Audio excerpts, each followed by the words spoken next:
ብዙ ጥሩ ነገሮችን አብሬያት ያሳለፍኳት ሴት ነች። እኔ ስለሷ መጥፎ ነገር ማውራት አልፈልግም። የትኛውም ቦታ ሄጅ ማለት ነው። በጣም ነው መወዳት፣ በጣም ነው ማከብራት። ልዩ ቦታ አለኝ። ገባ? እኔ ሩታን ስለረዳት ምንም ነገር አይሰማኝም። ምንስ እና ለኔ ባጠፋብህ ምን ብበድል ምንስ ባረግ ነው በዚህ ልክ እንደዚህ ልታደርግ ይቻልከው? በቃ ደስ የሚል ጸባይ ያለው ደስ የሚል ነገር አየሁበት። ከሩታ ጋር ጓደኛ እንዲሆኑ አገናኟቸው። ፍቅረኛም እንዲሆኑ እንዳይሆኑም ይሄ የሷ ምርጫ ነው። እኔ ጓደኛሞች እንዲሆኑ እንጂ እንዲጋቡ የሆነ ነገር እንዲሆኑ አይደለም ይሄን ልጅ ያመጣሁት። እኛም በምንችለው በወንድሞች በእህቶች ብዙ ነገር እኮ አስመክረን ለፍተናል። ገብቷል። ሩቲን በጣም አፈቅራታለሁ፣ አከብራታለሁ። የልጄ እናት ነች። ብዙ ነገር አብረን አሳልፈናል።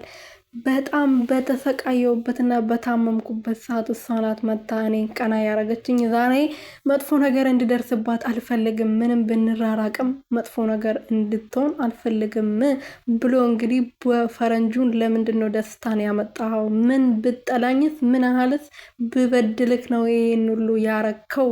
ብሎ እንግዲህ ፈረንጁ ስወቅሰው ነበረ። ሰላም ሰላም ቤተሰብ እንዴት ናችሁልኝ? የኔ ውድና ወርቅ የሆናችሁ ቤተሰቦች ደህና ናችሁ ወይ? በያላችሁበት ሰላማችሁ ብዝት ትርፍርፍ ይበልልኝ። እንደዚህ ቤት አዲስ የሆናችሁ ሰብስክራይብ፣ ሼር፣ ላይክ የመደወል ምልክቱን እየነካችሁ ቤተሰብ እንድትሆኑበት እና እየጠየኩኝ አብርሽ እንግዲህ ዛሬ ከነ ፈረንጁ ጋር መጥተዋል ማለት ነው። ስለ ሩትዬ ሲናገር ነበረ። እኔ በጣም ወዳታለሁ፣ አከብራታለሁ። ሩቲ ምንም እንድትሆንብኝ አልፈልግም። አንተ ደግሞ ደስታ ምን አይነት ሰው እንደሆነ መጥፎ ሰው እንደሆነ ለሷ እንደማይገባት እያወቅ ለምንድን ነው አምጥታ ያስተዋወቃት ብሎ እንግዲህ ፈረንጁ ሲወቅሰው ነበረ። እኛ ብዙ ጊዜ አንተ ወደ ትዳር ተመለስ፣ የራስን ህይወት ኑሮ፣ አንተን ትዳርን ሊበጠብጡ የሚፈልጉ ሰዎችን አትስማ ብለን መከረንክ ነበር። አንተ ግን አልሰማም ብሎታል።